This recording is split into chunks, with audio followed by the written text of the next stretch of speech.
Au nom du Père, du Fils et du Saint-Esprit. Amen. Grande joie d'être là avec vous en ce jeudi 7 octobre. Et aujourd'hui, nous célébrons Notre-Dame du Rosaire. Une grande fête pour nous, très importante aussi de nous rappeler l'importance de la Vierge Marie dans notre chemin de foi. La Vierge Marie, c'est celle qui nous accompagne, qui nous soutient aussi par sa prière et par son amour maternel pour nous engendrer dans notre conversion, dans la sainteté et aussi dans nos vocations, pour que nous puissions correspondre à la volonté de Jésus.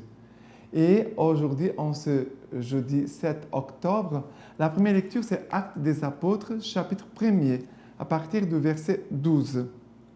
Alors, du mont des Oliviers, ils s'en retournèrent à Jérusalem. La distance n'est pas grande, c'est d'un chemin de sabbat. Rentrés en ville, ils montèrent à la chambre haute, où ils se tenaient habituellement. C'étaient Pierre, Jean, Jacques, André, Philippe et Thomas, Barthélemy et Matthieu, Jacques, fils d'Alphée et Simon les Zélotes, et Jude, fils de Jacques. Tous, d'un même cœur, étaient assidus à la prière, avec quelques femmes, dont Marie, mère de Jésus, et avec ses frères. Alors, là, ici, en fait, c'est le groupe qui va monter au Cénacle pour pouvoir attendre la venue du Saint-Esprit. Et il a les apôtres, il a quelques femmes, et parmi elles, il a la Vierge Marie. La Vierge Marie, elle est toujours très importante aussi pour nous aider à accueillir l'Esprit Saint. Parce que elle, celle qu'au moment de l'Annonciation, qui a reçu l'effusion de l'Esprit Saint, que par l'Esprit Saint, elle a engendré Jésus, l'Esprit Saint a engendré Jésus dans son sein. Et la Vierge Marie, c'est elle qui nous aide toujours à accueillir l'Esprit Saint. Et l'Esprit Saint en nous va engendrer Jésus, va former Jésus en nous, pour que nous puissions nous approcher davantage, on pourrait dire, de devenir un autre Christ. Mais qu'est-ce qu'ils faisaient? Ils étaient tous d'un même cœur, assidus à la prière. Très important. Tous d'un même cœur, dans l'unité, assidus à la prière. Ça veut dire que la Vierge Marie veut nous donner cette grâce d'être dans le même cœur, ça veut dire dans l'unité, de vivre dans l'unité, et aussi assidus à la prière, d'être fidèles à la prière. La Vierge Marie veut nous communiquer ces grâces parce que là où la Vierge Marie elle est présente, elle communique ses grâces à elle. Et parmi les grâces de la Vierge Marie, on peut voir que c'est l'unité. Et prier le rosaire, c'est de faire une prière qui nous garde dans l'unité. C'est pour cela que c'est très important, dans une vie de famille, de prier le chapelet chaque jour. Très important. Parce que la prière du chapelet en famille garde l'unité de la famille, protège la famille. Et aussi la fidélité. La Vierge Marie, où elle est présente, elle veut nous aider à vivre dans une fidélité au Seigneur, une fidélité à nos engagements, dans notre fidélité, dans notre chemin de foi, dans notre vie d'église, nos engagements, et d'être fidèle aussi à notre prière chaque jour. Marie est la femme de la foi, elle est la femme de l'humilité, elle est la servante du Seigneur, la femme du service, et aussi la femme aussi de la prière. D'accord? Voilà quelques grâces déjà que la Vierge Marie veut nous communiquer aujourd'hui en cette fête de Notre-Dame du Rosaire. Et le psaume d'aujourd'hui, c'est Luc chapitre 1er à partir du verset 46. Marie dit alors, « Mon âme exalte le Seigneur et mon esprit tressaille de joie en Dieu mon Sauveur, parce qu'il a jeté les yeux sur l'abaissement de sa servante. Oui, désormais toutes les générations me diront bienheureuse, car le Tout-Puissant a fait pour moi de grandes choses. Saint est son nom, et sa miséricorde s'étend d'âge en âge sur ceux qui le craignent. Il a déployé la force de son bras, il a dispersé les hommes au cœur superbe. Il a renversé les potentats de leur trône, élevé les humbles.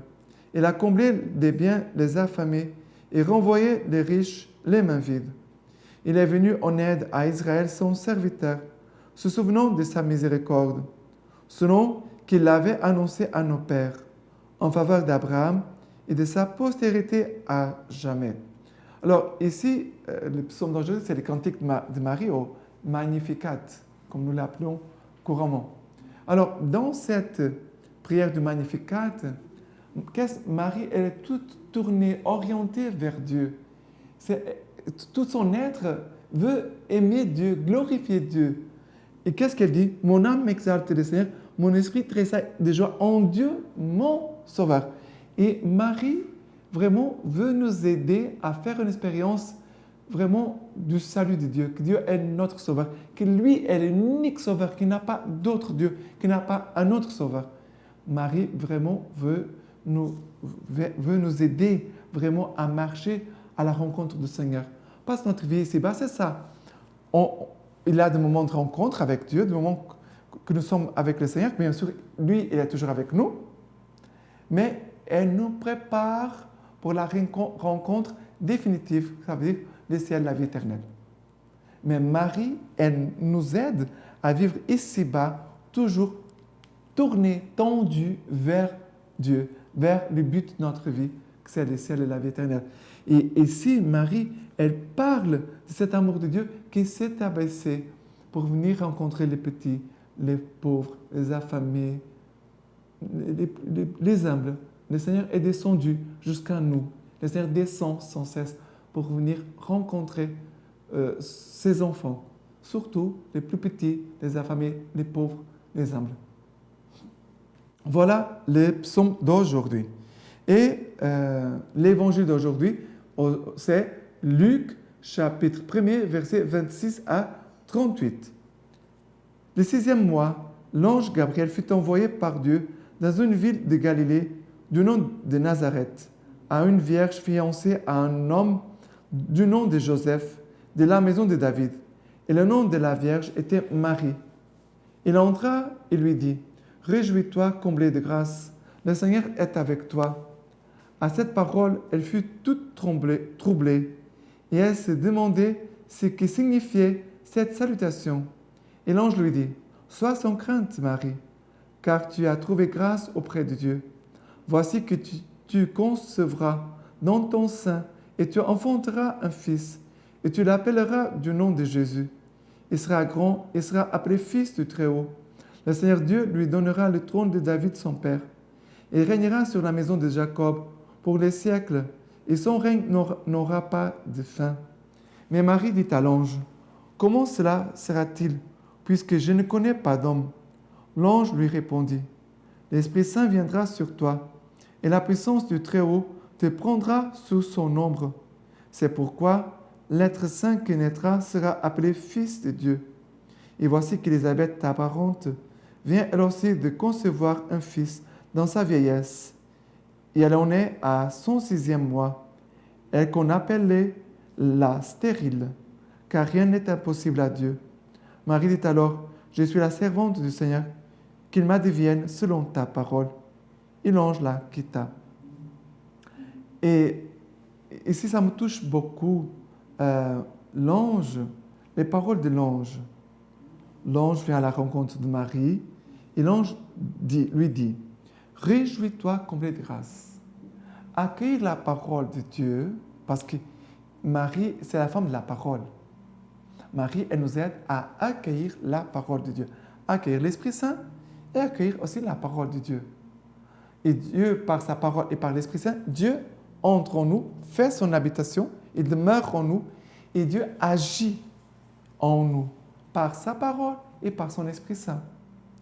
Et l'ange lui dit, « Réjouis-toi, comblé de grâce, le Seigneur est avec toi. » Ça veut dire que celui qui accueille la parole, il accueille le Seigneur qui lui apporte une grande joie et aussi la présence du Seigneur. Réjouis-toi, comblé de grâce. Le Seigneur nous donne sa joie par sa parole.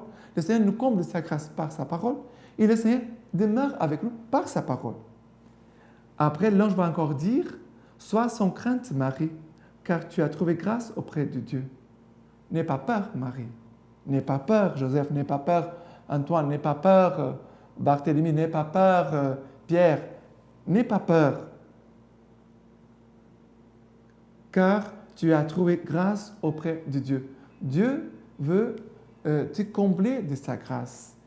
Et la grâce de Dieu vient à nous par sa parole. Accueillir la parole de Dieu, on accueille la grâce. Parce que la parole de Dieu, c'est le Verbe, c'est Jésus. La parole, c'est quelqu'un, ce n'est pas une parole quelconque. La parole de Dieu, c'est Jésus, c'est le Verbe qui vient habiter en nous et qui veut faire en nous sa demeure. Et parce que comme il habite en nous, il va venir nous sanctifier. Jésus va nous rendre saints. Et à la fin, le passage, il est très beau. Mais à la fin, l'ange va dire encore, car rien n'est impossible à Dieu. Car rien n'est impossible à Dieu. Dieu veut nous communiquer une force, la foi, parce que de croire, rien n'est possible à Dieu, c'est la foi, une fermeté dans la foi, une force dans la foi que le Seigneur veut nous donner par sa parole et aussi par l'intercession de la Vierge Marie. Ok? Maintenant, en cette fête Notre-Dame du Rosaire, nous dit ceci. Le 7 octobre de 1571, l'Occident fut libéré de la menace turque par la victoire de Lépante qu'on attribua à la récitation du rosaire. Aujourd'hui, nous ne sommes pas invités à commémorer un événement lointain, mais à découvrir la place de Marie dans le mystère du salut et à saluer la Sainte Mère de Dieu en lui redisant avec l'ange Gabriel, Ave Maria. Ça veut dire, je vous salue Marie. Maintenant, l'homélie de Saint Bernard. L'ange dit à Marie, l'enfant qui va naître de toi sera saint et il sera appelé fils de Dieu. Lui, la source de la sagesse, le Verbe du Père dans les lieux très hauts. Ce Verbe, c'est par ton intermédiaire, Vierge sainte, qui se fera chair. De la sorte, celui qui dit « Je suis dans le Père et le Père est en moi » peut dire cependant « C'est de Dieu que je suis sorti et que je viens ». Au commencement était le Verbe.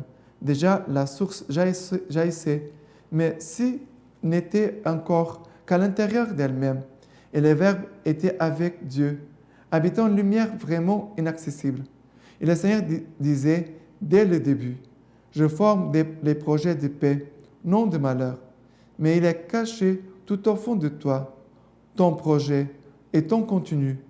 Nous les connaissons, nous ne les connaissons pas. Qui en effet a connu la pensée du Seigneur ou qui a été son conseiller? C'est pourquoi le projet de paix est descendu dans une œuvre de paix. Le Verbe s'est fait chair et il habite dès lors en nous. Il habite à coup sûr dans nos cœurs par la foi. Il habite dans notre mémoire. Il habite dans notre pensée et il descend jusque dans notre imagination elle-même. Auparavant, en effet, quelle idée l'homme pouvait-il se faire de Dieu, sinon peut-être celle d'une idole qu'avait fabriquée son cœur? C'est que Dieu était incompréhensible et inaccessible, invisible et parfaitement irreprésentable. Mais maintenant, il a voulu qu'on puisse le comprendre. Il a voulu qu'on puisse le voir. Il a voulu qu'on puisse le saisir par la pensée. De quelle manière, demandes-tu? Sans nul doute, en étant couché dans une crèche, en reposant sur le sein de la Vierge, en prêchant sur la montagne, en passant la nuit à prier, non moins qu'en étant cloué à la croix, en devenant livide dans la mort, libre parmi les morts et régnant sur l'enfer. Enfin, en ressuscitant le troisième jour, en montrant aux apôtres la marque des clous, signe de sa victoire, et pour finir, en regagnant devant eux les secrets du ciel. En regagnant devant eux les secrets du ciel. De tous ces événements, en est-il un qui ne susciterait pas en nous une pensée vraie, fervente, sainte? Que je pense à l'un d'entre eux. N'importe lequel, c'est à Dieu que je pense, et à travers tout cela, il est, lui, mon Dieu. Méditer ces événements, c'est la sagesse même.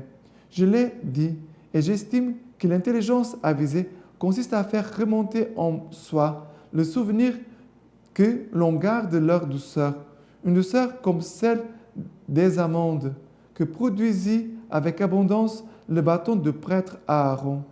Et la douceur de Marie puisa largement dans les auteurs pour la reverser sur nous. Et maintenant, je vous laisse la bénédiction par les mains toutes pures de la Vierge Marie. Que Dieu Tout-Puissant vous bénisse, vous garde, le Père, le Fils et le Saint-Esprit. Amen.